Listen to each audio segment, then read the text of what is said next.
Watford entered December in 19th position in the Premiership, knowing how important it was to secure early victories. £950,000 signing Nordin Ruter had already brought flair to the Hornets' attack, but manager Graham Taylor hinted strongly the club would soon shatter their spending record again. Could the Hornets amass the points they needed to climb away from the drop zone and secure Premiership survival?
Watford faced fellow strugglers Wimbledon with a chance to close the gap to just 3 points between them. But the Dons in their own backyard showed no mercy.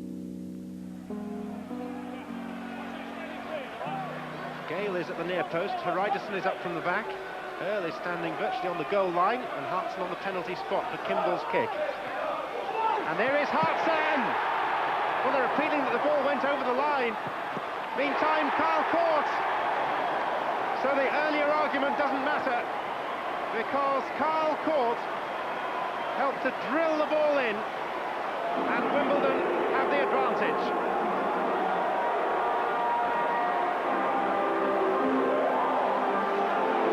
It was not a work of beauty. The initial effort, Hartson was convinced, had crossed the line. And then Trond Andersen with a neat back heel set up Kyle Court very skillfully indeed. It's Paul Robinson to take once more. This time it was Trond Andersen who got his head to it, not as far as Johnson. Oh, and a mistake by Sullivan that could so easily have been punished by Michel Ngonge. He may have been slightly surprised that the ball found its way as far as him, because he fully expected Sullivan to claim it, and when he didn't, he couldn't adjust his body position to turn it in. Every time that the ball enters the Watford penalty area, Wimbledon seem to end up with at least half a chance, as Hartson can now testify. And it's been squeezed in on the line. Robbie Earl is taking the congratulations. He was standing right on the goal line, and all he had to do was make some sort of contact with the ball to record yet another Wimbledon goal. Johnson, Vota, Hyde, Cox,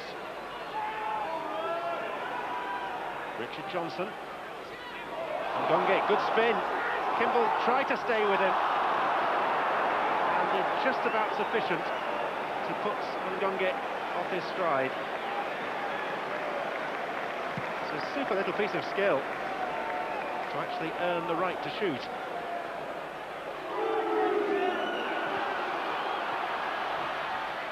This is unfolding well for Wimbledon with Kyle Court. Although Watford, credit to them, have got 7 men back behind the ball. Cunningham. Oh, mistake! Here's Hartson! Surely! 3-0. And the question that Watford must be asking is, how could 3 attacking Wimbledon players outfox 7 Watford defenders? It was Cunningham's cross. Williams jumped, didn't get close to it. Cox had abandoned his man, and John Hartson was left totally unmarked.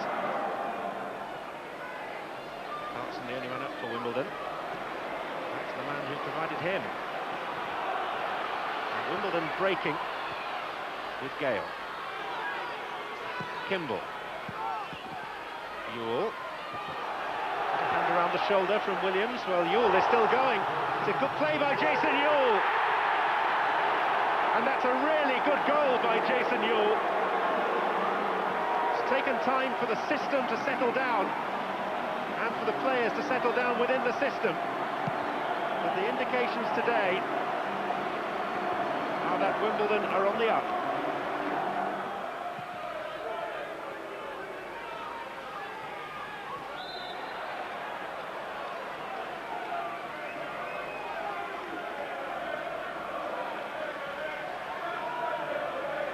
Andresen. Hartson. Gale. Oh, it was like practicing shooting in training. And even there, they don't all fly in quite as sweetly as that. Wimbledon complete a nap hand.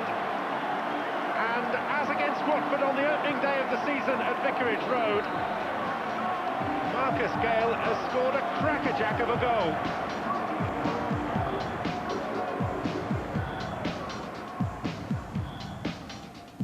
When the draw for the third round of the FA Cup was made, Watford faced old adversaries, keen to take their revenge.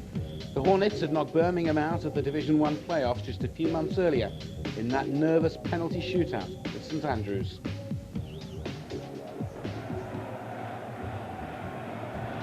Will be Robinson's corner.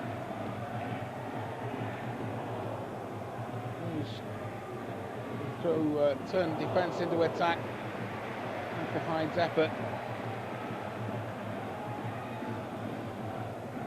It hasn't been played with the feel of a cup tie to it thus far, I have to say. Hyde again.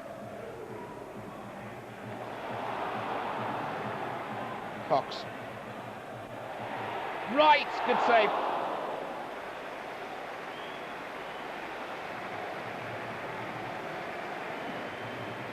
Good cross from Cox. Right, connected well first time.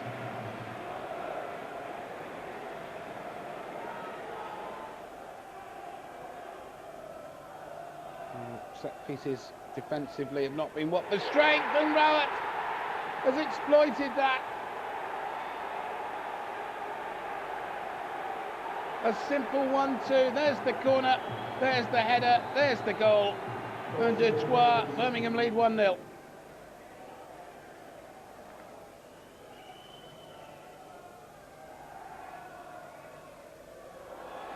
Goodmanson. Good save.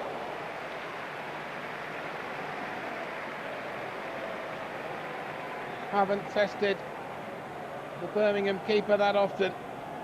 This was once when Goodmanson did test his credentials and he wasn't found wanting. With FA Cup interest over for another season, Taylor's men return to the Premiership arena the following Saturday to face Walter Smith's in-form Everton.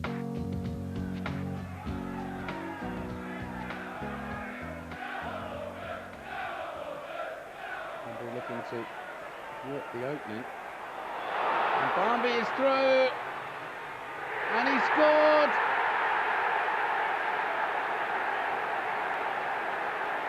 It's an excellent start for Everton.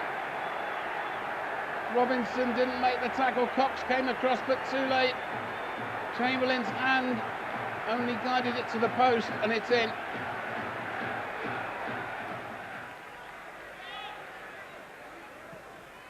One Watford player was heard singing this week, all I want for Christmas is some points. But they're going to have to do something better than that, because they're now 2 down. And it's Don Hutchison from Campbell's cross. Campbell did well against Page's challenge to get in the cross. And the first arrival wasn't the defender.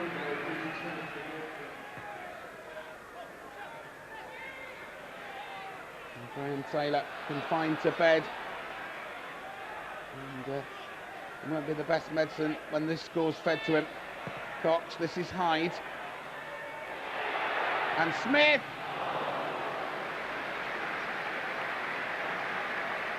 with a great eye for goal, the youngster. Knock-on was from Charlie Miller.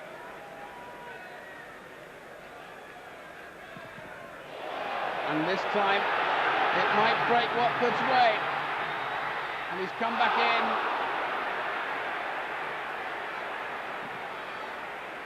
Clearance hitting Dongi. And Smith couldn't do anything with that. People relieved. Johnson. Hyde. Won't be enough men on here. One of them is Ndongi. Still going. Still going. Happy Christmas, love Michelle. Used his strength and kept going well. And it's a quality finish. Unsworth across. Reinforcements arriving. But Ndongi's still got enough to score.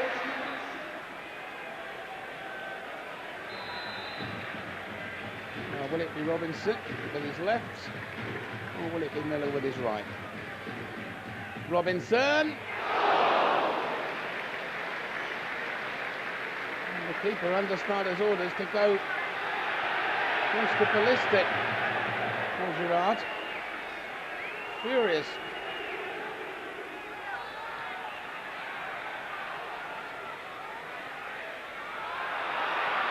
And they've given it away. Collins.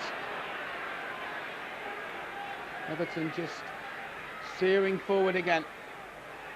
And he's gone down. And the referee's given the penalty, has he? Yes, he has, I think. Barnby looks towards the linesman. It was the jam in the sandwich. And the referee's given the spot kick. Unsworth can settle it from here. Unsworth settles it from there.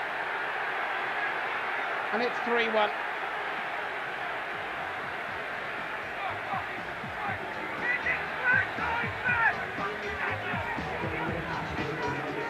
Watford fans protest at the decision, but it's a good penalty.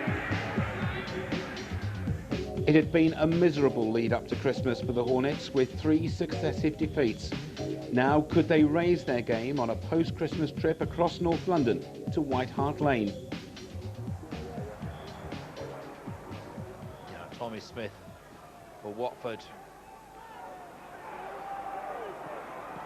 Richard Johnson, the captain, eventually getting the ball wide right to Neil Cox. He's making ground, there's room in the middle. He's going in on his left, tucks it onto his right. He certainly tested Walker that time, although I think the keeper had it covered. Neil Cox given a bit too much room and time to sort himself out for a shot. Damaged Stephen Clements, and just wide of the diving Walker's post.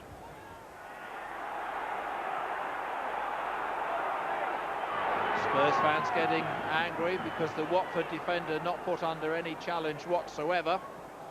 That's given them an opportunity to make a break. Number 8, Micah Hyde. But Neil Cox outside him, goes on his own, took a deflection, good save by Walker. 21 minutes gone.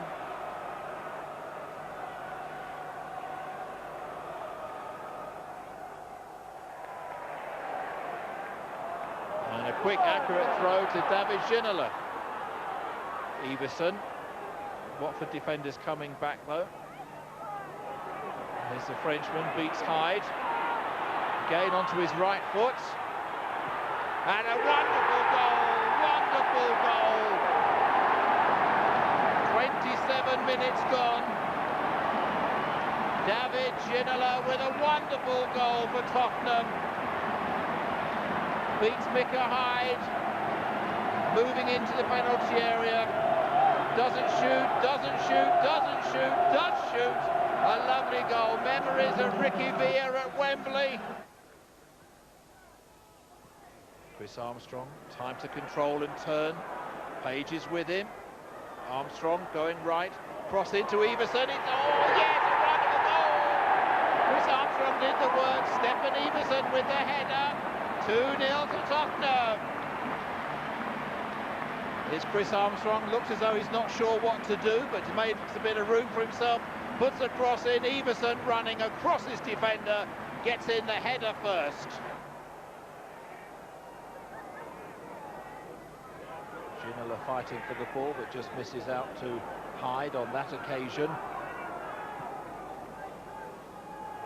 Dominic Foley now on as a half-time substitute to the second of the substitutions. Goodmanson just wide with that shot. Walker not happy with his defenders.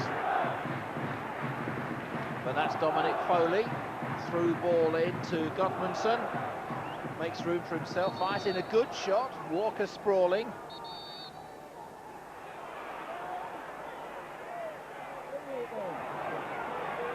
Ginola, what's the Frenchman going to do this time? Lovely turn, lovely cross, and a lovely goal! 3-0 to Tottenham. 55 minutes played, and it's Tim Sherwood after a lovely play by David Ginola. Very quick feet by Ginola. Lovely cross, Sherwood up mark, just simply made the most of it. Dominguez in attendance, but Clement's going to curl one in with his left. Oh, again! Tim Sherwood. Straightforward goal. Corner swung in by Clements, up goes Sherwood. Tottenham have scored 4 goals in a game for the first time this season. That's the kick from Clements. Sherwood on his own, bad marking again. The old millennium ended on a positive note for Watford as Southampton, facing yet another relegation crisis of their own, was seen off in what turned out to be a 5-goal thriller. Neil Cox, who was sent off in Watford's last home match here against Everton and faces a suspension coming up shortly.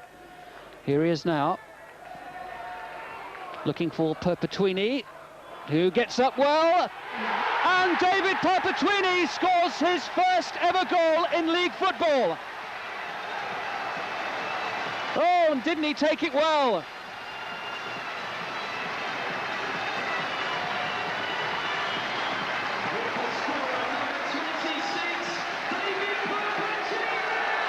Neil Cox wide on the right, Perpetuini got up in the middle,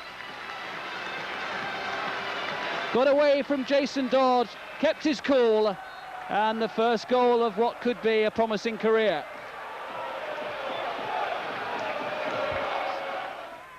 Oh, good skill from Hughes. Now Letitia.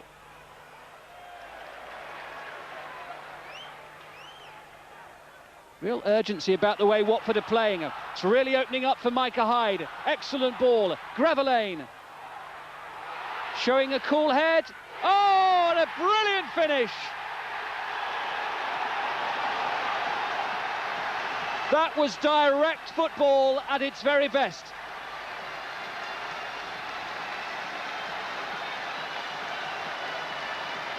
And Xavier Gravelane, the Frenchman, scores his first goal in English football. Back after a 3-match suspension, turns inside Lundekvarm. Dodd stands upright, sees the space and finds it.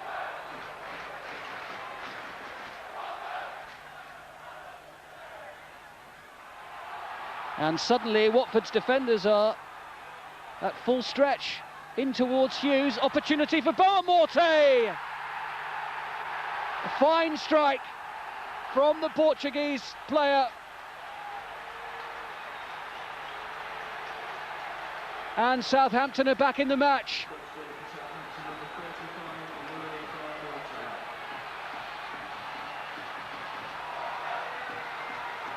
Now Boamorte testing the legs of Neil Cox. Palmer comes across as well, and again Hughes doesn't connect. Could be a chance here for Kevin Davis! He hadn't scored for over a year, and now it's 2 goals in 2 games. The confidence is back for Kevin Davis, and Southampton are on level terms.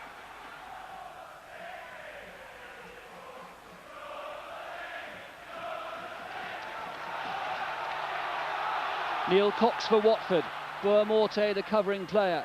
Great ball in towards the middle. Oh, and it's in! And Gravelane with the shot. Did Ngonge get a touch? I think not.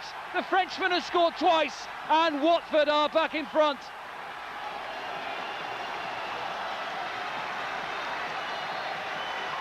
The twists and turns.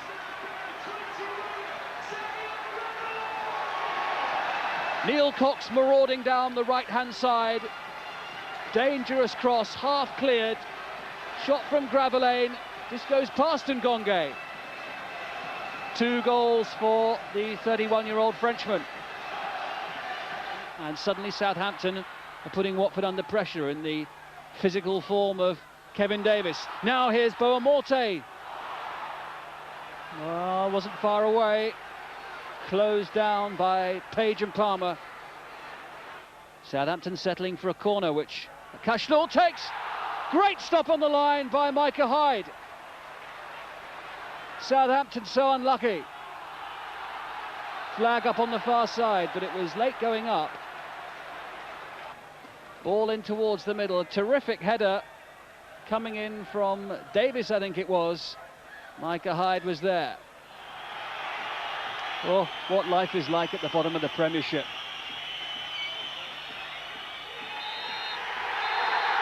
And there it is. Watford have won in the league for the first time since the middle of September. And they were made to sweat for it by Southampton.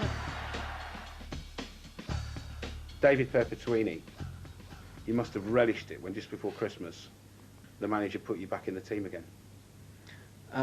Yes, well, I had a long layoff from last season, and yeah, in the side against Tottenham an hour before kick-off, and it was quite a surprise, but obviously a welcome one. And I had a string of 5 games from then. Because I think I'd spoken to you just before Christmas, and I think in the back of your mind you were hoping for the Spurs game. You might have been number 14 or whatever, but to actually get in the starting lineup was a huge shock almost, wasn't it? Yeah, that's right. I was, like I say, I was absolutely delighted. You know, it's the chance I've been waiting for all season, and you know, the gaffer gave me my chance, and like I say, I had 5 games from then, and it went well. The best of which clearly was Southampton, to end the year with a vital victory, and a first goal that day scored by Mr. Perpetuini. Yeah, that's right. And you know, it was a good ball in from Coxey. I won the header, I think, and it just bounced nicely for me in the box. And like I say, at the time, it was an important goal because we needed to win that. We were in touching distance from you know, the teams ahead, and it was proved an important victory at the time. So it meant, you know, a great deal to me. And scoring like that on your left foot is again important. It sat up for you nicely, but you had no worries any doubt that you were going to go for goal, had you? That's right. I mean, to be honest, the goal was a lot of instinct. I didn't have a lot of time to think about it.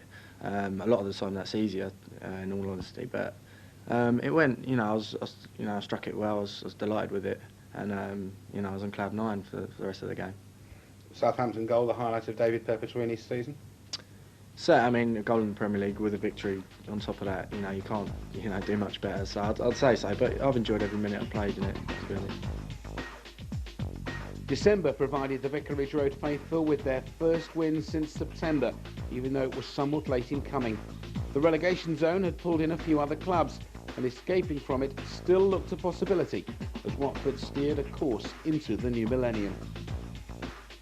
Watford opened their first fixture in the new year, knowing that Derby had lost 10 of their last 13 games at Pride Park.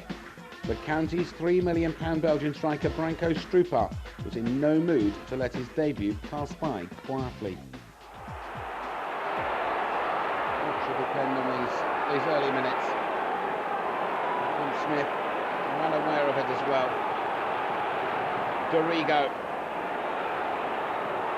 We might have a man over here. Strupar, yes! And the Belgian gets the first Premiership goal of the new millennium. They've lost 10 out of 13 here at Derby. Gongi's through. Great chance, good save by Plum.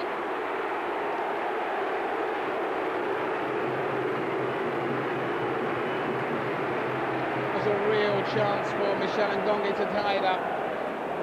big keeper spread himself well. And the long chase once more. Ngongi. Oh dear. Lacked the quality it needed.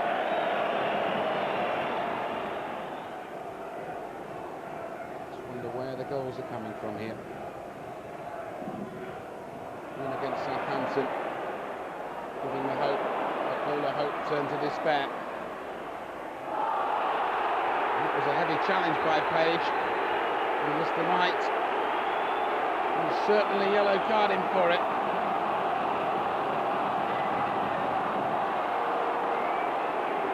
Oh dear. Overcommitted. And the yellow card for the Watford captain. Strooper. Oh, beautiful! Undone by real quality. Graham Taylor's men. A goal good enough to win any match, and surely that's what this one has done. Graham Taylor made a dramatic move into the transfer market, splashing out Watford's first ever seven-figure sum to land £1.5 million Icelandic international striker Heiðar Helgason, smashing the previous club record paid for Nordin Ruta only a few months earlier. The Watford boss threw Helgason straight into the action against Liverpool, and the new boy so nearly repaid his manager's bold move.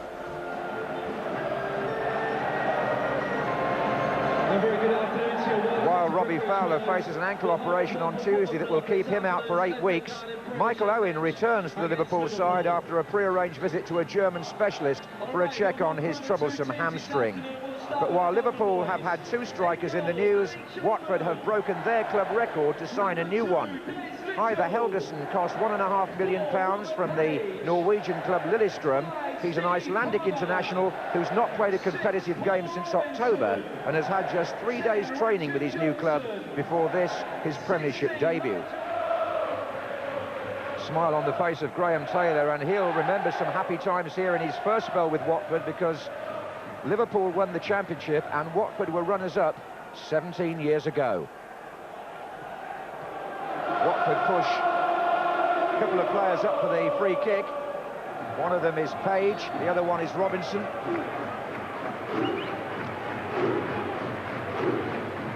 Curled in, Helgason is up, and that's his first goal-bound attempt for his new club, Heiðar Helgason. Usually used as a substitute by the national side in recent months, but at 1.5 million, it's quite a big buy by Watford standards.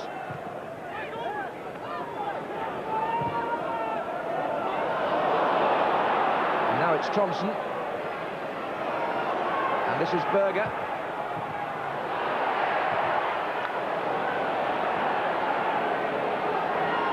Gerrard. Oh, headed on by Thompson. 2 Watford players in. Camera. Oh, what a mess in the defence. Thompson. And Owen. And Berger. And a goal for Liverpool. Patrick Berger. But a real succession of miss-hit clearances and hesitancy in the Watford defence. The 2 central defenders got mixed up here. Page and Palmer, 4 and 5. Thompson looked likely to score first off. Then in the end it comes via Titi Camara, I think. Well, anyway, it's Berger who fires it in with his left foot. And Liverpool are in front after only 10 minutes.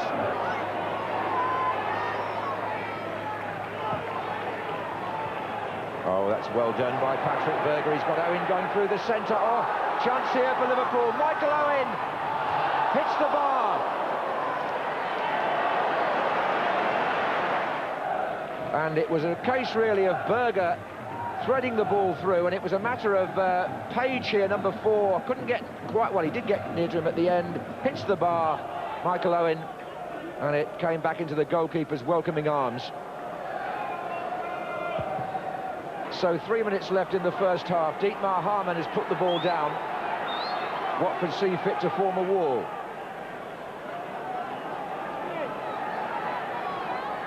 And Harmon strike. Oh, it's a goal! Did David Thompson get a touch on that, I wonder? Liverpool have gone 2 up, and I think little David Thompson touched that in from Dietmar Hamann. He fires it through the crowd. That's a little touch, I think, from number 25, David Thompson.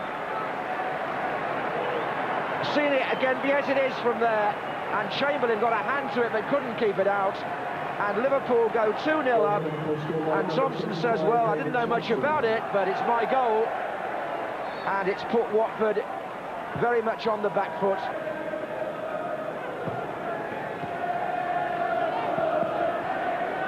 This is Carragher. There's a minute left in the first half. This is Robinson for a beleaguered Watford, but can Gravelin do something for them here? Did well to do that much. Johnson! Oh, it's a goal! They've got one back, and it's Richard Johnson. It was a nice, tidy strike, that, and Gravelin was the man that really made it possible. Worked very, very hard here to hold off on show.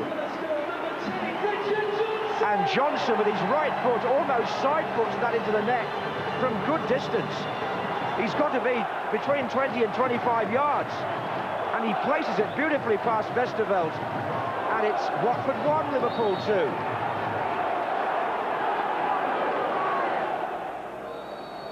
Well, in scoring that goal just before half-time, Watford breached what statistically is the best defence in the Premiership, or was up to today. It's only the 18th goal Liverpool have conceded in 21 and a half matches. This is a free kick at the beginning of the second half to Watford, who will want to build on that if they can. Helguson taking up a position on the far side of the area with Gravelin. Perpetuini to curl it in, and Helguson comes in first. Oh, it's a goal! And the newcomer has done it for Watford in the first attack of the second half. Oh, what a moment for the Icelandic international and Graham Taylor, who signed him. Heiðar Helguson makes it 2-2. And this is a completely different game now. Perpetuini curls it in. Helguson, a lovely touch. Westerveld came and didn't make it. And Watford, with a goal either side of half-time, have come back from 2-0 down to make it 2-2, and Helguson makes a name for himself on his debut. Gerard Houlier's defence clearly rattled.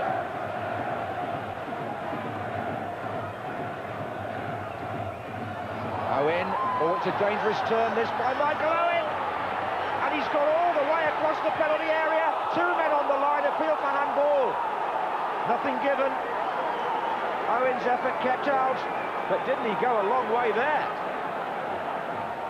He went all the way across. Now watch the 2 defenders. Well, if it was a hand, it wasn't intentional. Charlie Miller was back there supporting Palmer, and between them they got the effort away. Well, it's there to be won now, as they say. This is Berger for Liverpool. Thompson, forward run by Schmitzer inside. Perpetuini. Gravelin.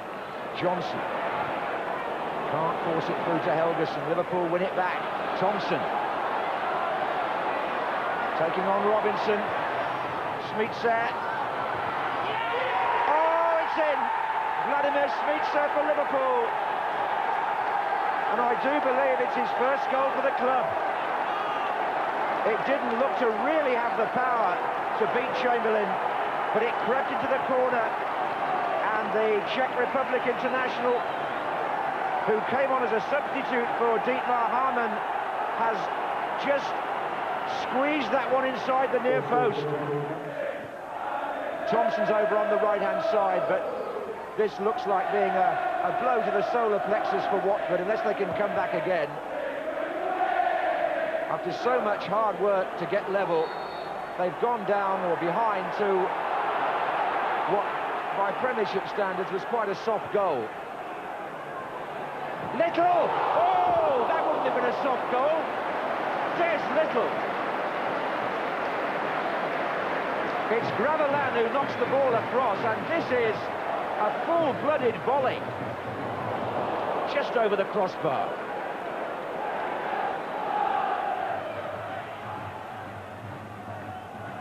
Perpetuini's there. Oh, and Ngonge was there as well.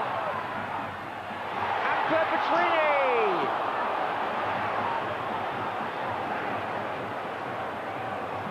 Well, this long throw gave Liverpool a flutter or two. It finally came out with a nice back heel by Johnson, but Perpetuini couldn't just squeeze the shot through. So Watford travelled to Valley Parade to take on fellow strugglers Bradford City. The Hornets had the chance to move within 1 point of Paul Jewell's side, but in what many people saw as a key game, the Golden Boys suffered an all too familiar 3-2 defeat.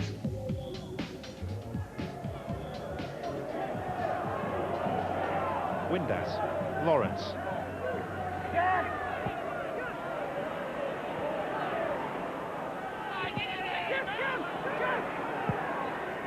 Windass, Saunders, Windass trying to get there, the referee says penalty.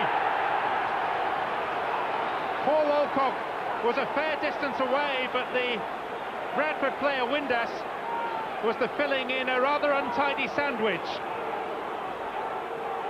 Page and Robinson, the two defenders. I would also have to add that Mr. Alcock didn't have the best of angles, but he was unequivocal in pointing to the spot. Peter Beagrie got quite a reputation from the penalty spot last season. Successful 6 times. He's already equalised in the last minute against Sheffield Wednesday from the spots. And now, cueing the traditional cartwheel, he's put Bradford in front in this most significant of games.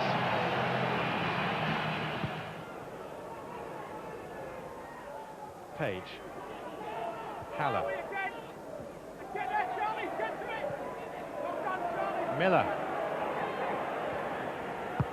Robinson. Helgeson. Gravelaine had adopted an intelligent position. And back it goes to Helgeson. And Micah Hyde! It's 1-1. And the lead lasted only 6 minutes.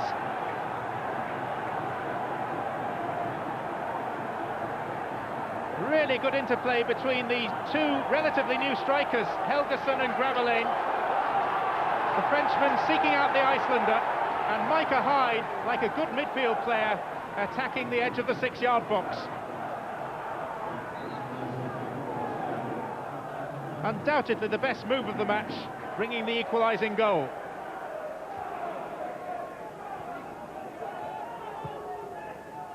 Windass. Saunders. Standing off Dean Saunders, and it's in!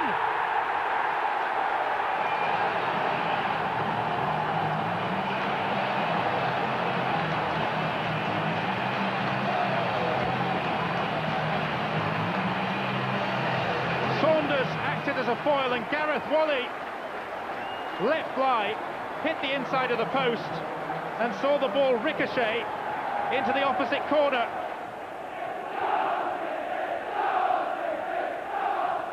Supporters at the Kop end of Valley Parade. Many of them have left their seats and are standing trying to suck this ball in. And it has gone in!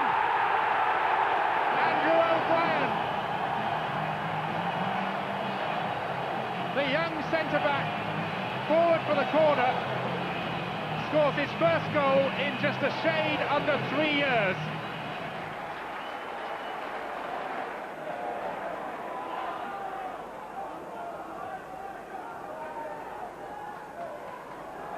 Hyde. Robinson.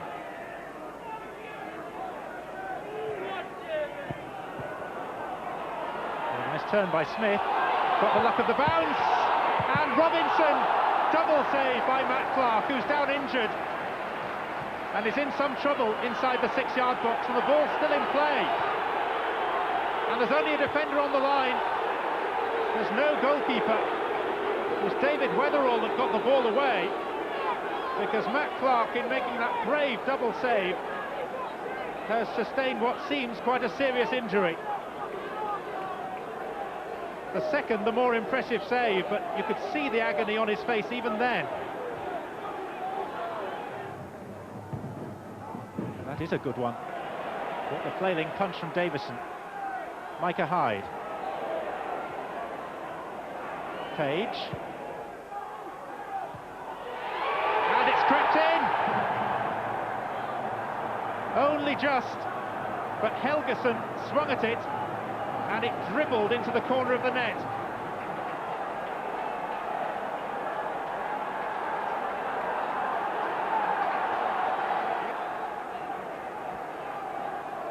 It's the central defender, Page, that played it in, and Helgeson kept his balance and his eye on the ball.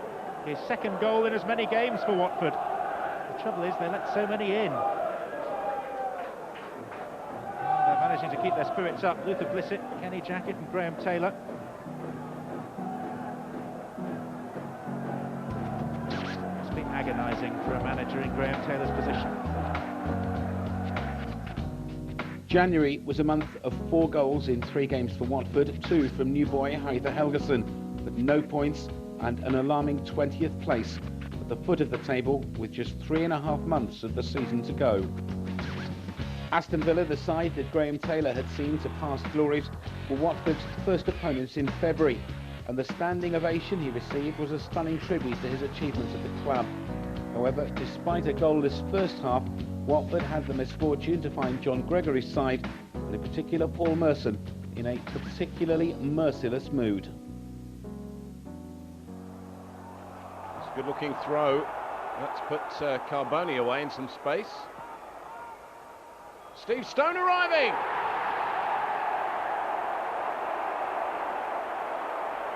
Beautiful volley by Steve Stone. He doesn't score many for Villa, but when he does, they're classy.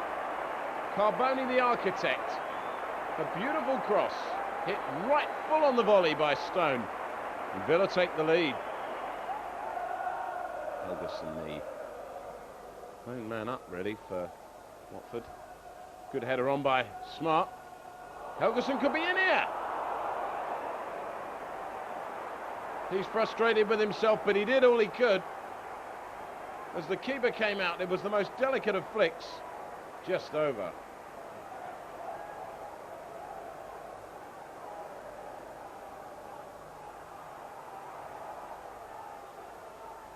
It's a key point in the game for Watford.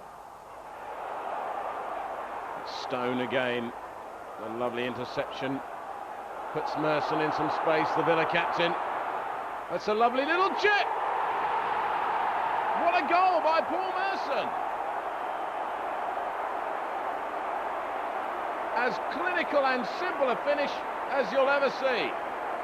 Christie, no chance. He got into space, but I don't think anyone could have expected such a beautiful finish. Even Graham Taylor. Delaney. Carboni. Looking for a little bit of space as he goes past Kennedy. It's a deep cross which Wright will head back. Merson! That is sheer class by Paul Merson. It's his second and Villa's third.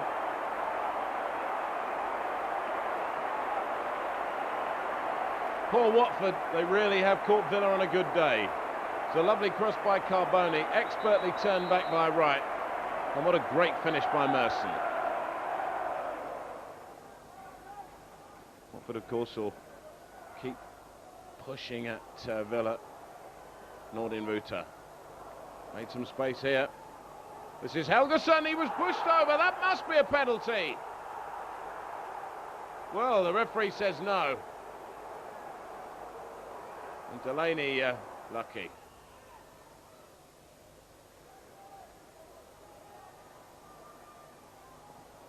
Clearance, but it's not a good one. Villa still piling on the pressure. Right. That's Walker. A delicate header as Gregory wanders round the ground. And it means Villa have 4. Watford well beaten. Martin O'Neill's Leicester City side visited Vicarage Road with a trip to Wembley for the Worthington Cup beckoning. However, Graham Taylor's men battled hard to earn their first Premiership point of the new millennium. Now Bono, Kennedy, player who's vital to the success of the side, the survival of the side. Palmer. It's a long way out, and it wasn't a bad shot at all from Steve Palmer.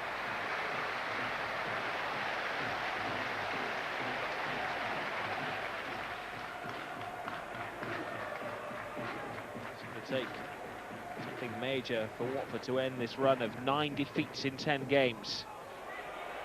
Mika Hyde's shot, only half cleared, and Flowers in the right place at the right time with the right handling.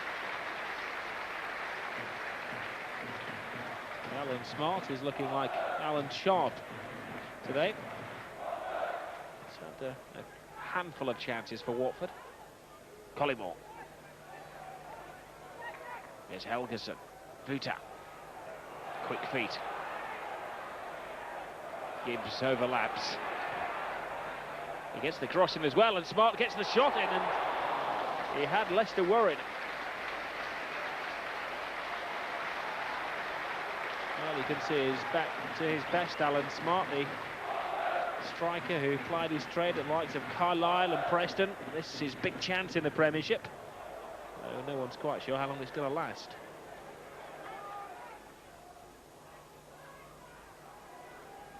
Oakes takes it quickly. There's a little flick on, and it's going to fall. Is it to Cotti? Or will it go in? Yes, it will. The most unusual of goals.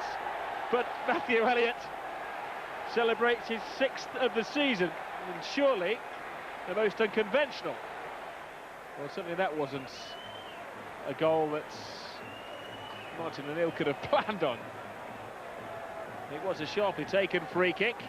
Watford were caught napping, bounced off the post. Cotti couldn't quite get it in, and Matthew Elliott could. Very difficult for a big man to turn like that.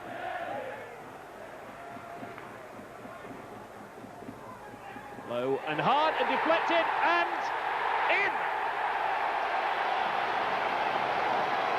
Well, Vuta is taking the credit, but it was a long, long wait before the Dutchman found out whether he'd scored or not.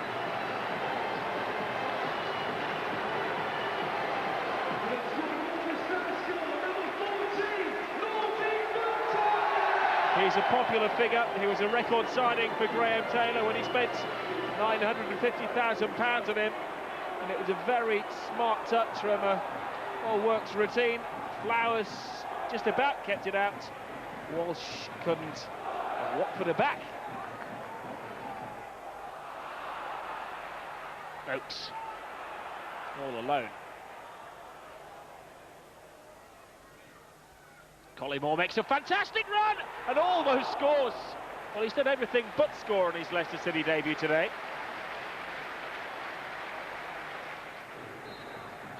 Page, Williams, the defenders.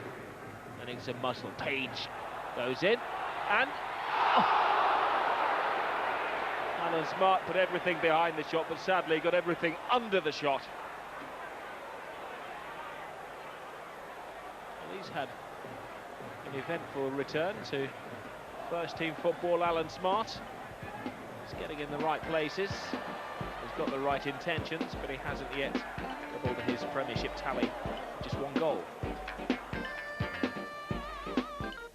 Memories of an unforgettable September afternoon flooded back as Watford visited a Chelsea side who'd impressed in the Champions League. Alan Smart, who scored to beat them at Vicarage Road, was back from injury for the Hornets and almost inspired another famous upset. Long birds on the penalty spot, waiting. Mark by 2. Desai is running across the 6-yard box. And the header is a goal for Marcel Desailly, his 2nd goal for Chelsea. And 1 minute, 25 seconds had gone when Desailly headed Chelsea into the lead.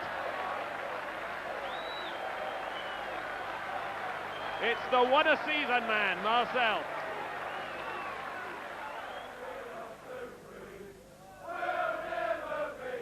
It's Poyet again.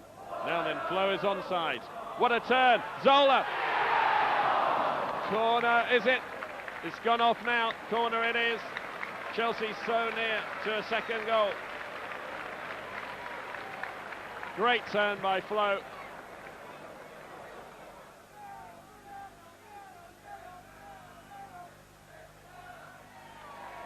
Good punch. Look at that, it cleared the 18-yard line. Kennedy's cross. Deflected, and there's a chance! Off the bar, chance! Off the post, chance! In the crowd. Goodness me. Deflected cross. And first of all, Smart against the bar. And then Smart, who's scored his only goal of the season against Chelsea. And then the number 32 is Williams against the post. And I don't think he'll want to think about that last one.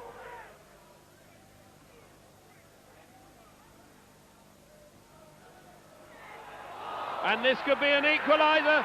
Smart's second goal of the season, his second goal against Chelsea.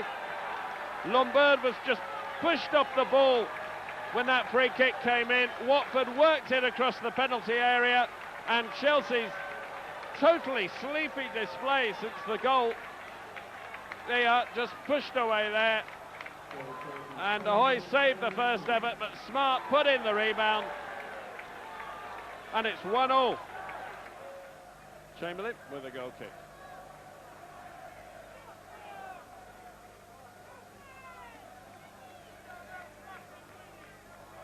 Forward by Hyde. Tom away. This is Kennedy. Whoosh. Oh, goodness me, that would have been a goal and a half, and Ed de Hoy suddenly flashing across his goal as it flew just over his bar. How close was this? Close. Kennedy with the throw. Good header by Smart. And Desai takes no chances. Chelsea aren't comfortable.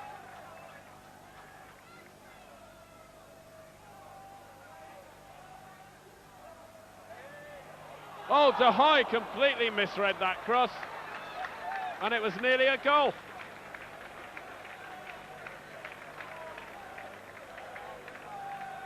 Look at this. Curling in. Oh.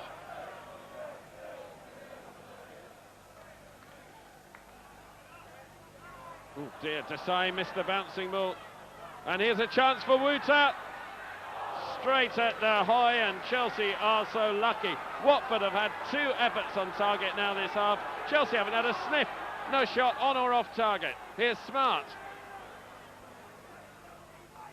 Oh, and there's another.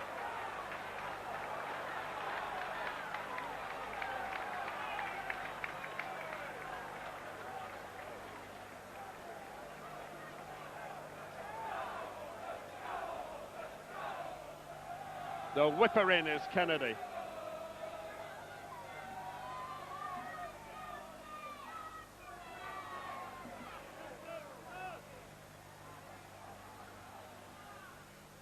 Morris away. Great ball by Desai. Now Harley's forward. Zola's forward. This is Petrescu. Harley! 2-1! John Harley's first goal for Chelsea. What a magnificent header. The 20-year-old is a star. 2-1 to Chelsea. With 64 minutes gone, Deschamps' lovely pass freed Dan Petrescu, and the legend bound the kid. Won the goal. John Terry last week, John Harley this week. The English are coming. February was probably Watford's most frustrating month, particularly after their brave fighting display at Stamford Bridge. And things were beginning to look desperate at the foot of the table for Graham Taylor's men. Was there to be a miracle in sight? West Ham arrived at Vicarage Road with a record of being one of the Premiership's poorest travellers, and Watford could have been forgiven for thinking this might have been their day. Skimat gets it clear, Monca's little header on, Gibbs playing it back in, and Minto in the sunshine on this unseasonably warm afternoon gets Paulo Wanchope moving forward with intent here. Sinclair ahead of him, and Lampard free on the right, and he's picked out Lampard. Lovely little ball, Lomas.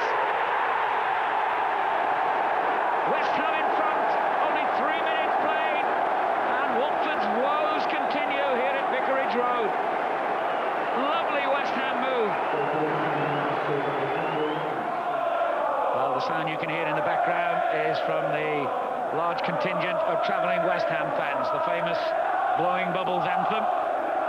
And after recent times when they've actually conceded, I should say, 8 goals in their last 2 games, a pleasure to see them go in front so early. But they could go level here. Kennedy's header against the crossbar.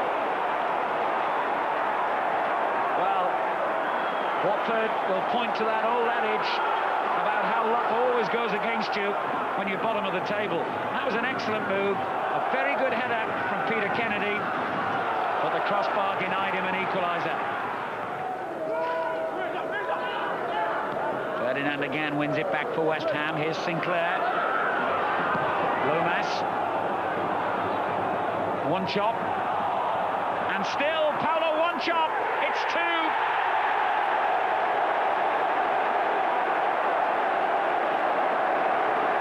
Before half-time, West Ham double their lead. The scorer, Paulo Wanchope. His 10th goal of the season. Watford have only managed 1 win here at Vicarage Road in their last 9 home games. And it's going to take some performance in the remainder of this match to get anything out of today's game, but they're looking more promising now as Wuta goes forward, and a chance. Has brought them back into it. 17 minutes gone in the second half.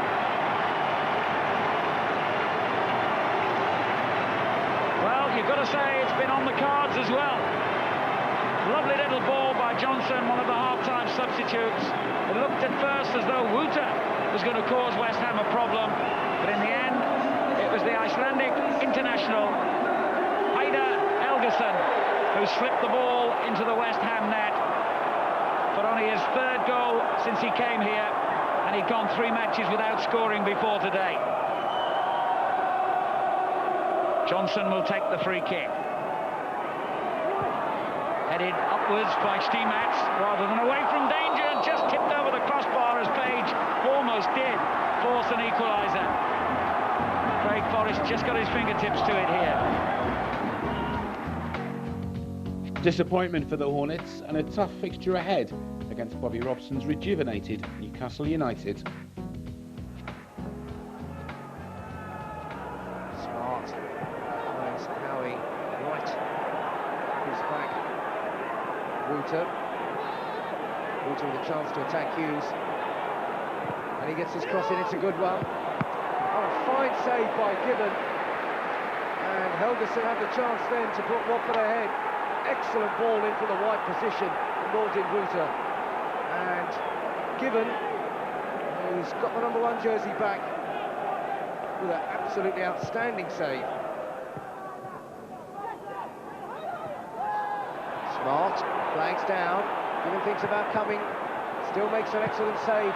Wuta needed to keep it on target. Ball came to him at an awkward height.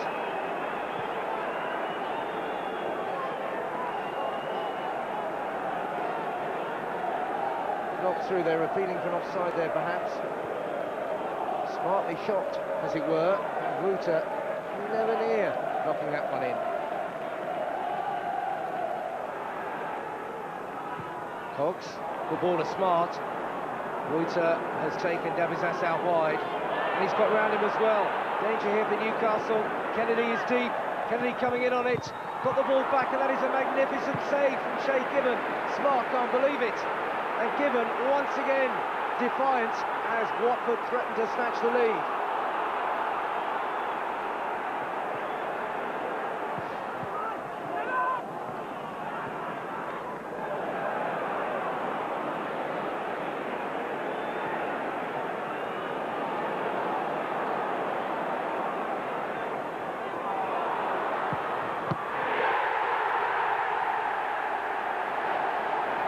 pays off. He was the man on the spot. And finally, they got the breakthrough. There were times when he thought it was never going to come. Shearer looked up. Domi once again contributing going forward, and Gallagher couldn't miss, and he didn't. Shearer had time to have a good look around. Domi came absolutely bombing forward.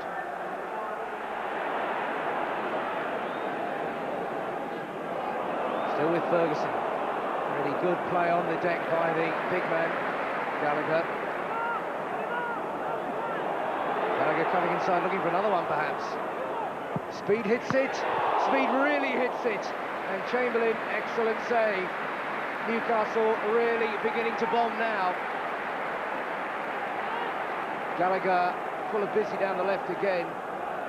Speed corrected first time, and Chamberlain top draw reactions.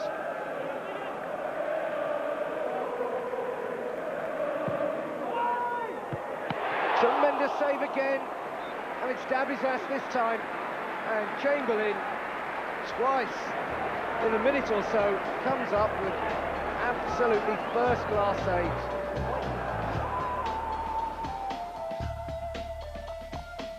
The opportunities to gain points here and there were fading fast. Fellow strugglers Sheffield Wednesday looked the best bet for a while to provide some solace for Graham Taylor's side, but Watford left it late.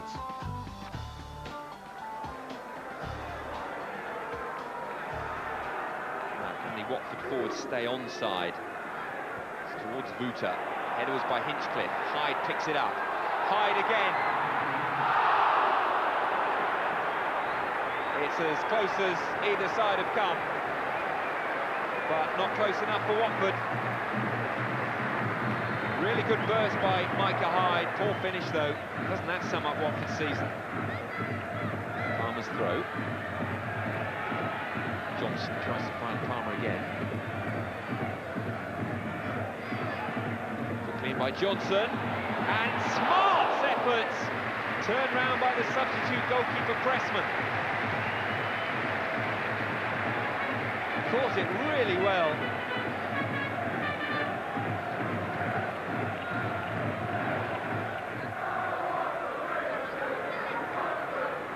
Cresswell.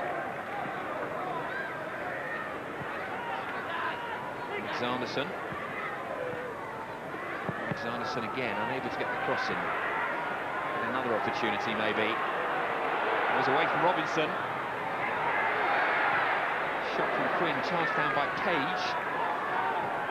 Cresswell goes across.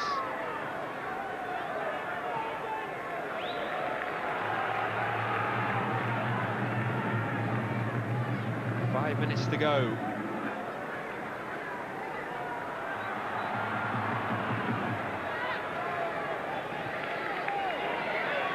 Smart, finding Smith.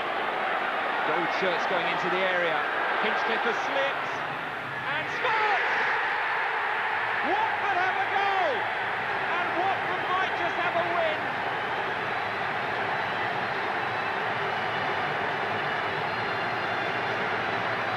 Alan Smart, a hero of Wembley. Good work by Smith. Although Hinchcliffe's ball was dreadful timing for Sheffield Wednesday, and Smart angled it home, and where now for Danny Wilson's side? The first win of the new millennium had been nearly 3 months in coming, but having stolen the points late on, could the Hornets retain the winning habit when North London neighbours Tottenham visited Vicarage Road?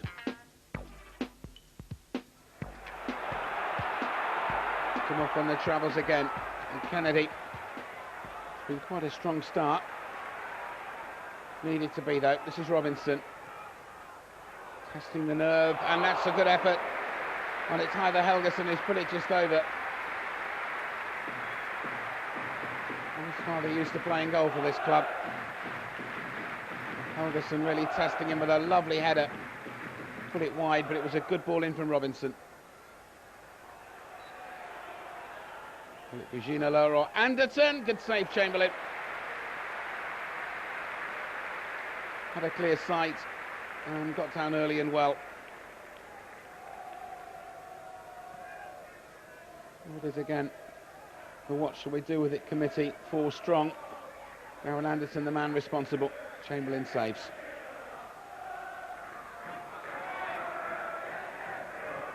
Also looking to really try and get on, and the flag has stayed down, and Armstrong might profit, and does. Chamberlain came racing out, and the ball ricocheted off Armstrong. His run was right, and Spurs ahead. Vuta. Well, get past the first challenge. Smart! Yes, in the end it's gone in. 2 in 2 weeks, and 2 potentially crucial goals from the Scot. Seemed to take an age to cross the line. But Norton Vuta with the assist. It's a lovely ball through, but look how long this took. Once Smart had hit it, it finally goes in off the post.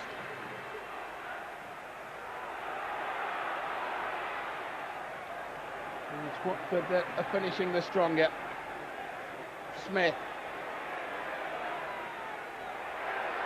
Left it for Vuta. To be.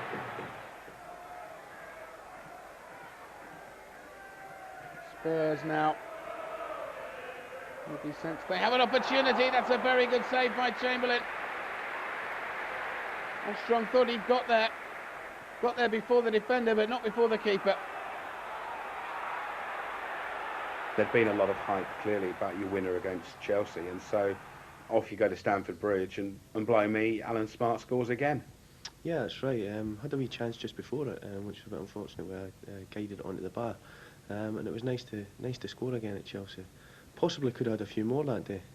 Thoroughly enjoyed it. Nice to play at a stadium like that, and I think we gave a good account of ourselves. But like so often this season, we came away with nothing. But we gave a good account of ourselves, and I think on any one given day, I think we were as good as anybody. I mean, that surely is of the away days, the one particular where you had no luck at all.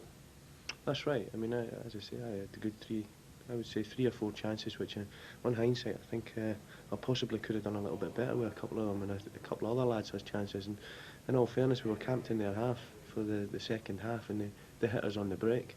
And Vialli praised us after the game, said that we'd done very well. So when you're getting praise like that from people like that, you've got to take confidence from that.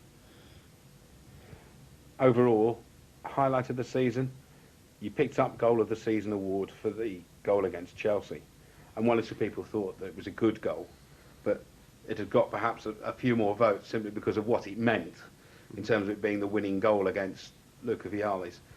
Being objective, was it the best of your goals? Was it the goal that gave you the most satisfaction of all of them? I think it's probably the hardest one, because I've hit it with the outside of my right foot, and I've caught it clean. I mean, you could hit another 100 of them and they could go into the stand, you know, but I caught it sweet, and it flew into the net. I would say the goal against Spurs was my hardest one, because I managed to get it up and down, sort of over Walker, because he seemed to come quite tight. So from a professional point of view, I actually thought the goal against Spurs might have been, that was a tidier finish for me.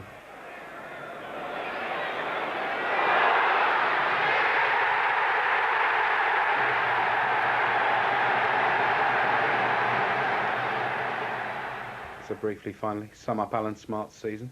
I scored against Everton as well. It was a nice little goal. To sum my season up, frustrating, but when I got in and around the team, I was quite happy with my performances. You know, I had plenty of chances, and as a striker, you know you'll get your fair share if you're getting plenty of chances.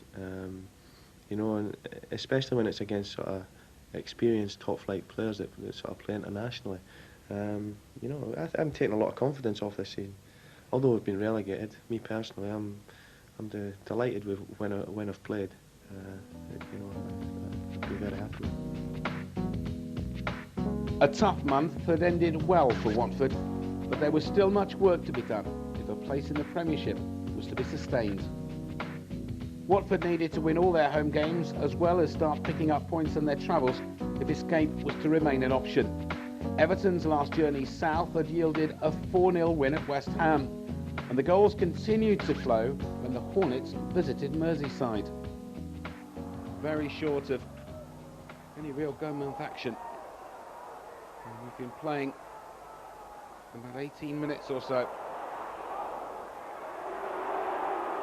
To try and work it back in from here. Hughes, yes! He breaks the deadlock. And the Welsh international manager scores his first goal in an Everton shirt. And that's what this game needed.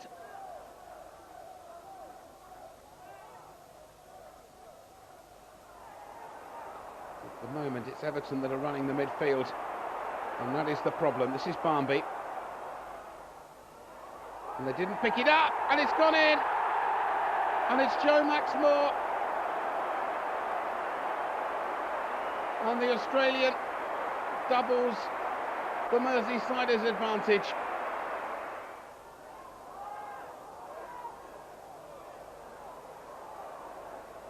Great run by Smith. That's not a bad ball. The chance for Smart. It's third in 3 games.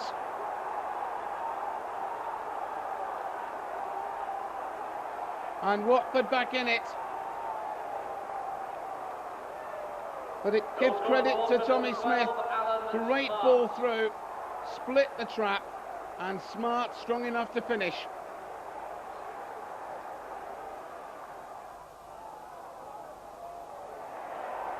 Xavier trying to build another attack. There's the cross in, Joe Maxmore again! And the 2-goal advantage is restored. Within a minute, Everton back in front by 2. 3-1 they lead. And it's a second for Joe Maxmore.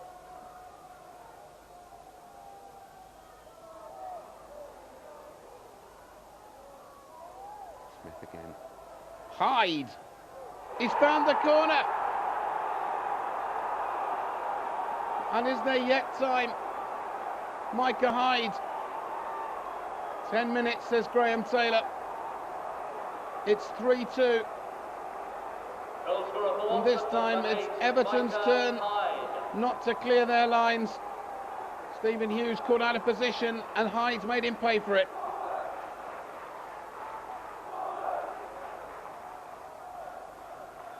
Shown great character. This is Collins anyway for Everton. And it didn't work, and they haven't managed to clear it, and they might pay for it and do. Stephen Hughes this time. And that's another first goal for his club. Hughes and Hughes have both done it on the same afternoon. And it's 4 for Everton again. Watford had 3 home games to come in April. Their first opponents, Derby County, were flirting with relegation themselves, so this one would be a real 6-pointer.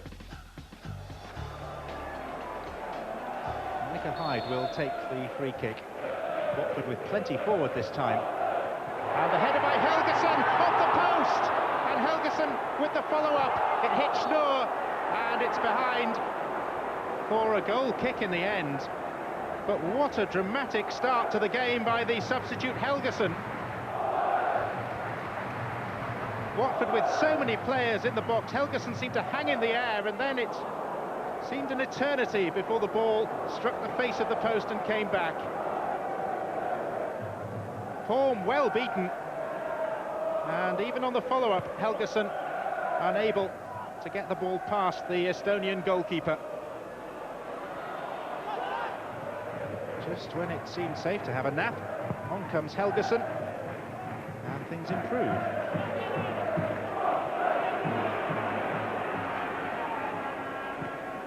Larson, Page. Robbed by Darryl Powell. Hyde it was who was caught in possession. Page with the tackle, referee says penalty.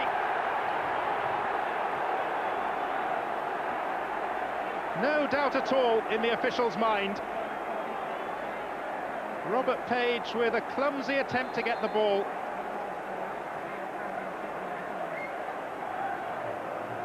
The referee is wanting words, but was it inside or outside? Was right on the edge of the penalty area.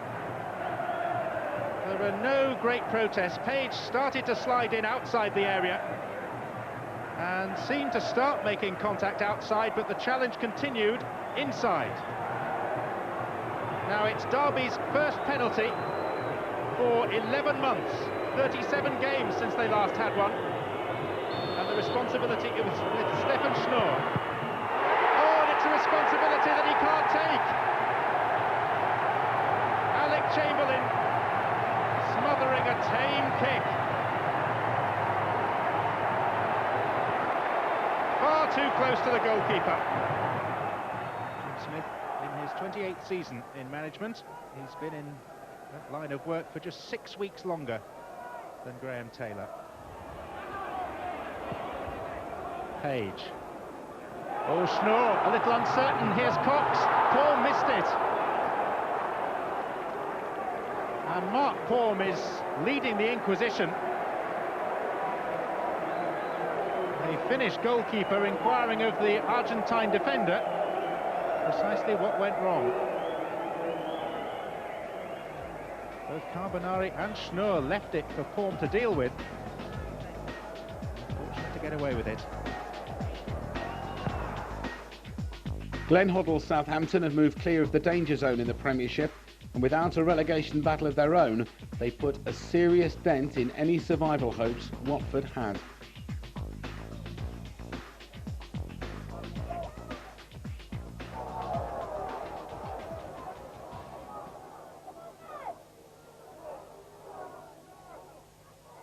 Watford defence look like there are holes in it as Davies goes in.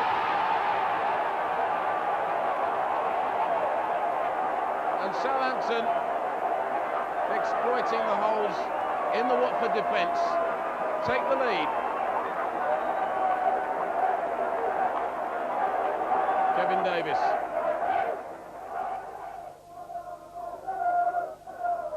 Of course, it's been the same old story away from home for Watford, but they played some good football today.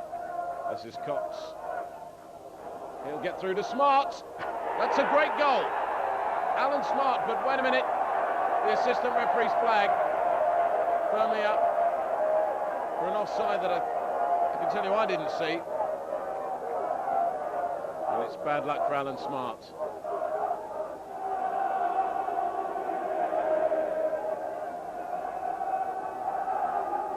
Well, the pressure on Watford yet again with this Southampton corner. Marion pass! Super Marion gives Southampton a second goal.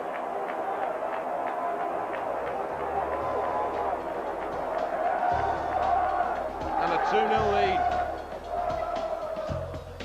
1 point from 3 April fixtures meant that even the most optimistic of Watford fans were beginning to concede defeat, especially with the arrival of Arsene Wenger's Arsenal, still chasing a Champions League place for next season. Cox. Seaman, oh, gets himself in a right mess. There's a chance for Watford to open the scoring. Seaman surely has blocked either Helgeson down, and referee Mr. Harris, the Dickinson shakes his head and says no foul. Here's Henry at the other end. What an explosive start to this game.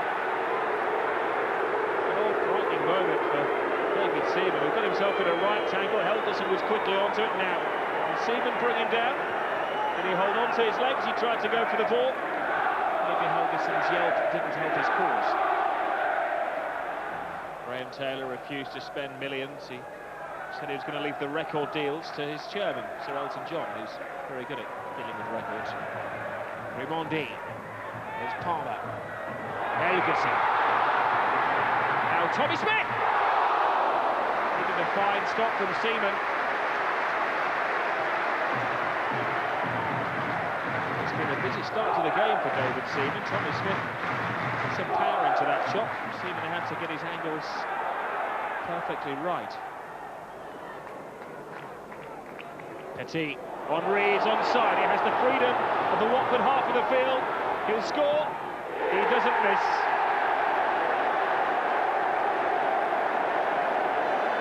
And as soon as he saw the whites of the goalkeeper's eyes, we knew that he was going to score.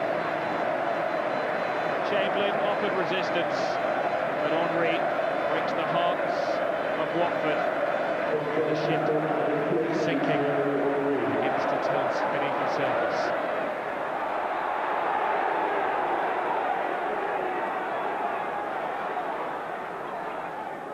Cox to Page. To Betweeny.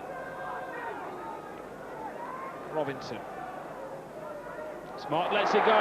Micah Hyde's onside. Oh! It isn't their day. It isn't their season. There's a similar opportunity which was afforded to Thierry Henry at the other end of the field. Henry took his chance. Micah Hyde blew his big chance to rescue Watford.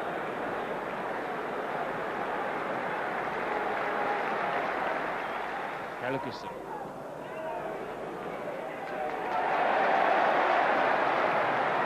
Wants to win it back. Phased when he was going tiptoe to tiptoe with Patrick Vieira and his Winterburn. 2 minutes to go to half-time, plus the stoppage time added on.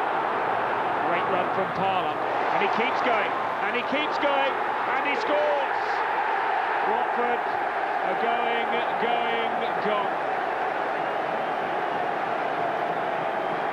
Great run from Henry. Robinson missed the tackle. There was an attempt from Chamberlain to stop him. Rimondi. Henry. Goes through the defenders as if they're not there. And the goalkeeper! What a sensational goal from Thierry Henry! He is just unstoppable!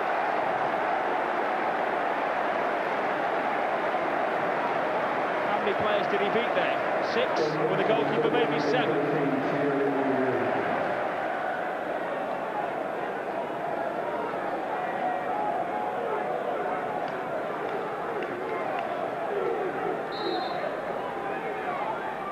Be some reward maybe for Watford. It's Cox with a free kick, and the shoulder of Overmars, and it's put in by Helguson.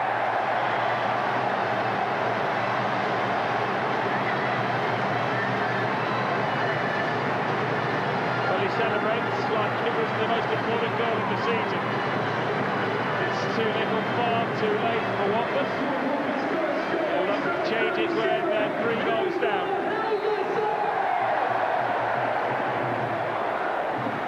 To Helguson, he took his chance when he fell, his 4th goal for Watford's record signing. 3-1 the score.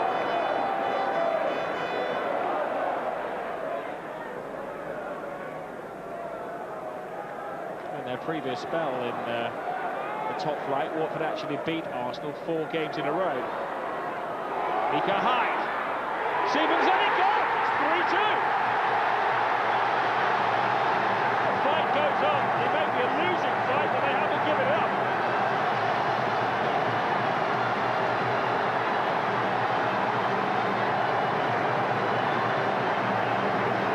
Glenn Taylor refuses to crack a smile, but his team refused to crack up. It was a terrible mistake by David Seaman, punished by Micah Hyde. Now gone, 3-2. It's Palmer. Micah Hyde, great chance here for Helguson. Oh, that's a brave save by Seaman. And his shin pads there to stop Heine Helguson. It was a fine ball by Micah Hyde.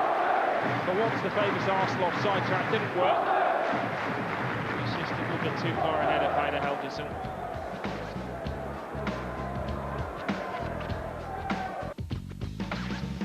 Results elsewhere over Easter meant Watford went into the live Sky Sports match with Manchester United, already relegated. However, that did not stop the Golden Boys giving the already crowned Premiership champions an almighty scare. Ball back to Chamberlain, full marks to Cruyff. But it was one they could have avoided. In a team, and particularly in a club, where Graham Taylor publicly stated youth would get its chance, how much was it a lift for you on the eve of the game against Manchester United to be sitting facing the press along with 4 of your colleagues that you'd probably known since you were learning your times tables and be shown this is the future of the football club? It's a big boost obviously for me because they're close friends, so you know you can relax, you know how they play. But obviously it's good for the whole club as a whole, for other youngsters that are coming through. The likes of Leeds and Manchester United have shown that, you know, if you stick with the youngsters, that you can actually perform and, you know, rise to a very high standard. So hopefully, eventually we can get there. And every schoolboy's dream to line up against Manchester United. That must have been the biggest thrill of all, just to see your name in the starting lineup, wasn't it? Yeah. Well, obviously, I mean, against the champions and champions of Europe, so it's a huge game, and just to play, you know, was just brilliant. People talked about that goal you scored against Middlesbrough, but deep down, I suspect the goal against Manchester United probably was the one highest moment of the season. Am I right? Yeah, you would be, yeah, because I mean it was quite an important goal at that stage in the match as well to bring back to 2-2, and to score against the champions and the team that they had out as well was very pleasing. And you finished a very good move, very, very well. Yeah, I did. I remember it was. I can't remember how Tommy Mooney got it, but I remember he hit a brilliant sort of, must have been 30 or 40 yard crossfield ball to me, and it was straight in my path. And I remember I just headed it on at the edge of the box, and as the keeper came out, put it in the corner. How much did it mean for Tommy Smith to do it for a club, which is basically your home club? Okay, you're from Hemel, which is one junction up the motorway, but to all intents and purposes, you're a Hertfordshire lad. Yeah, it's brilliant for me because my family, my friends, they'll follow Watford, so you know it's brilliant for them to know someone who's playing for them. But personally, this, you know, I used to watch them when I was younger, so it's brilliant. The Hornets were down, but certainly not intending to allow the season to tail off, as the game with Manchester United showed. There was still pride to play for in the final 3 matches, a quality Watford have never been short on. To Elland Road to face David O'Leary's Leeds, hungry for points after a disappointing drop in form during April. And Watford were able to give them quite a game for a while.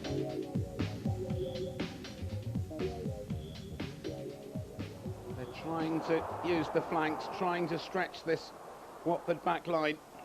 And the corner conceded by Darren Ward. Huckabee trying to use his pace. And now Day once again must organise the troops. Leeds with plenty of men forward here. Dewberry jumped. This is Bridges. Still Bridges, yes! And that's a marvellous finish by the former Sunderland man. Watford didn't clear their lines, and Bridges found the yard he needed.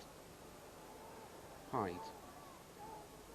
This will be a test of Watford's mettle. Perpetuini. It's not a bad cross either. Helgason. Foley! Yes! And they're level. And it's taken just 5 minutes for Dominic Foley to respond with his first goal in the Premiership. It's Nigel Martin's turn to be frustrated. And it's a very good finish by Foley. This is Perpetuini's cross. The knockback by Helgason jumping at the far post. Ward out of the way. Foley in the net. 1-1.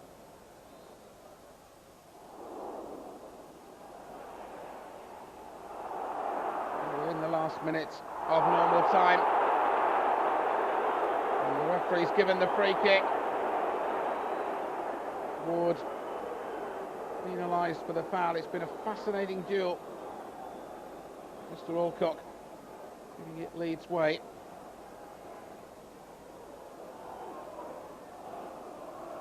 And once again, Fail will be the man. Leeds have got 5 forward. Dewberry! Not picked up. And I think that's his first for Leeds as well.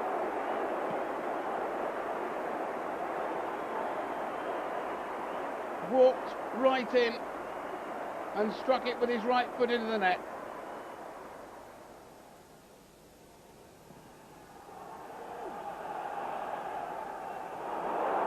And the players forward. Huckabee still going. Still going! Quality! And that'll settle it. Lovely goal. And Watford surely resigned to their fate in this match. A goal of real quality from Darren Huckabee. Even further north, 3 days later, Watford faced their last Premiership opponents away from Vicarage Road, Middlesbrough. And as the players earned a deserved point, the fans turned the Riverside Stadium into a Watford away day party. An incredible number of fans who've made this journey. Janino. Perpetrini, it's a terrible mistake. Well, he got a really good look at it, David Perpetrini, but I don't know what happened there. A good boot was needed. It wasn't given. And Middlesbrough take the lead. Cox's corner. Header beaten away, but he'll get another one across. It's gone in there. It's Darren Ward.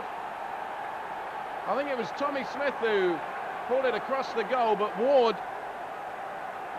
has got a goal for Watford, and look at the fans' celebrations.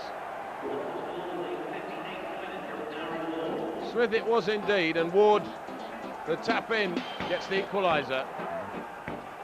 As the Watford players prepared for their last Premiership game of the season, Graham Taylor allowed our cameras into the Hornets training ground to watch the Golden Boys put through their paces.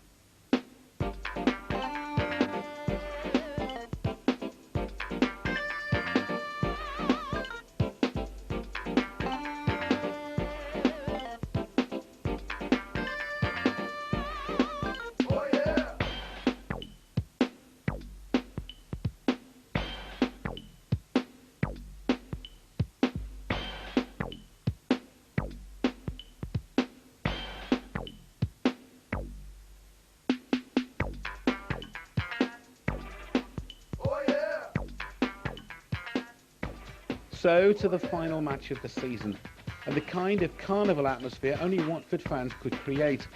It was almost as if they were at Wembley for the cup final, and in the end they provided the kind of football that would certainly have graced the twin-tarred home of football in its last season. Robinson's free kick. Helgason.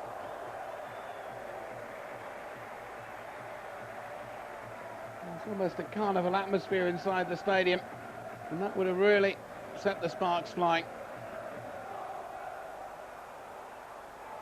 It's another good run. Smith. Helgason arriving. And he's forced wide by Telfer. That's a better cross. Helgason! He's had two chances in the opening 10 minutes, the Icelander. Cox this time with the cross. It isn't far away from Tommy Mooney.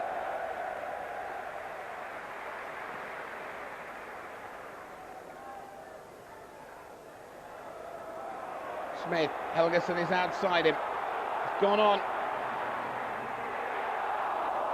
And the effort just wide.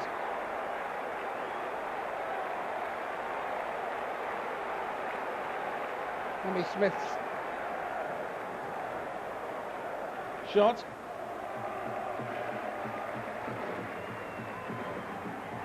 Helgason, oh, it's a great stop. The header absolutely right. Head it down from there, that's what the coaching manual says.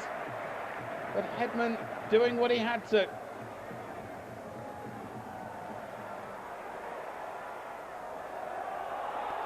Mooney. If he scores, this place will go mad. Ward. Helgeson. Yes, what a straw!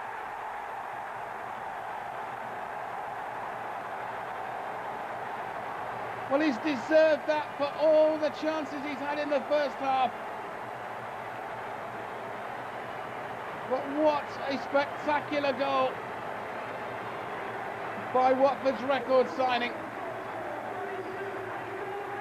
Ward's header had no time, one effort only.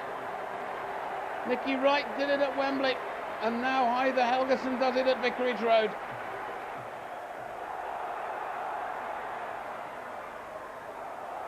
Smith. Shaw having to work overtime to try and control him. Helgeson is through. Must be short. No. Uriah Rennie has said no. I do not believe it. But if he says no, why is he not booking Helgeson for diving?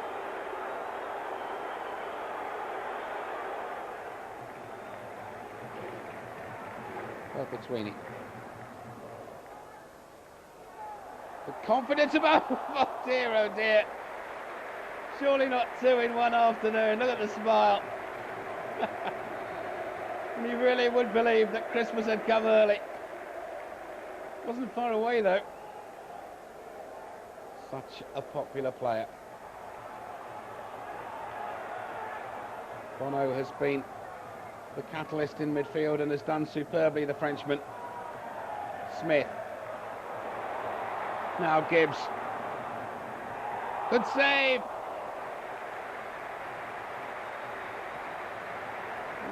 Really would have been the end of the season to remember if Gibbs had scored. The veteran doing ever so well and forcing Hedman to save again. Heather, your first game was against Liverpool, and it's probably a game you'll remember for a very, very long time. Yeah, it is. My first Premiership match, and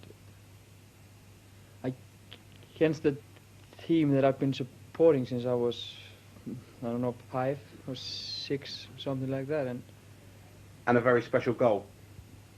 Oh yeah, it was just wonderful to score on my debut. It was just great free kick from Patson. I just got my head on it. In a similar sort of way, although it was again a cross, but again the goal against Manchester United, in many ways was similar, wasn't it? Yeah, it was almost exactly the same, but you know, just Micah who took the free kick. Well, we talked about the efficiency at free kicks. Plenty of them. Helgeson goes late and very close to offside. Deft touches, was it 1, 2? Just Helgeson, or was there a little touch in front? No, Helgeson's was the only one. Of all the goals that you scored, which one gave you the most pleasure? The Liverpool goal, without a doubt. Because it was the first one and it was on your debut. Yeah. I knew, because I'd spoken to you the week before, you were desperate to make a good impression that day, weren't you? Yeah, I was. So. And have you enjoyed your first season at Watford? Yes, I have. It's been hard, you know, on the pitch. You know, we've been losing a lot, but it's been an enjoyable experience for me.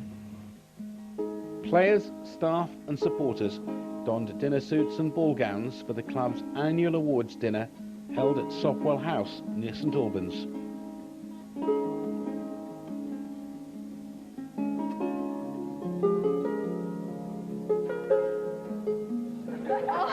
He's from Bosnia and he don't speak much English. Don't speak much English. But as you can tell, the old foreigners love the white jackets.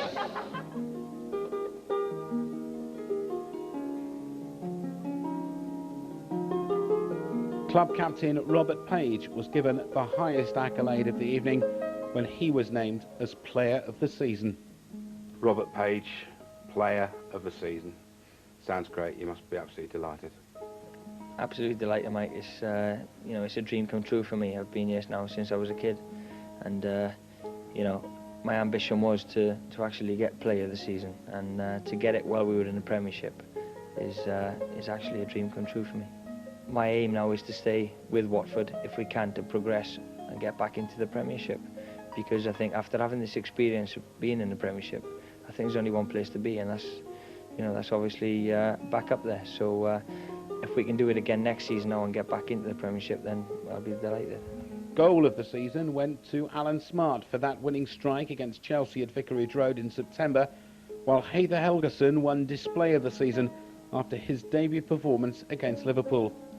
Striker Tommy Smith went home with the Young Player of the Season award. There were no trophies for Steve Palmer, but he did achieve the feat of being ever present throughout the whole campaign. You didn't get the results, but how much again did it mean that you came so close against both Arsenal and Manchester United inside a week when you gave two of the top sides real scares? Yeah, perhaps, you know, it's difficult to say, but perhaps that's been a fair motto for our season, if you like. You know, how close did we get? You know, that's been something that's said a lot. You know, we've lost out by the odd goal too often, really. And you know, whilst that's in some ways comforting that we've been close, in the end that's disappointing because we've not actually gained the results we hoped to. Looking on the positive side, yeah, we have been close to them, but as we say, we need to learn from that and take that into next year. And so the final word on this video and on Watford's first taste of life in the Premiership goes to manager Graham Taylor. The second half of the season brought us to the new year and the new millennium, Graham, and one of the first things that happened at Watford was that you announced the signing of Heather Helgeson. Yes, I'd seen Heather play in the summer, so we'd been aware of him quite some time. He became available and we spent £1.5 million on him, a club record, but I think it would be money that we were well spent, 22 years of age, and of course he started off so well, particularly against Liverpool.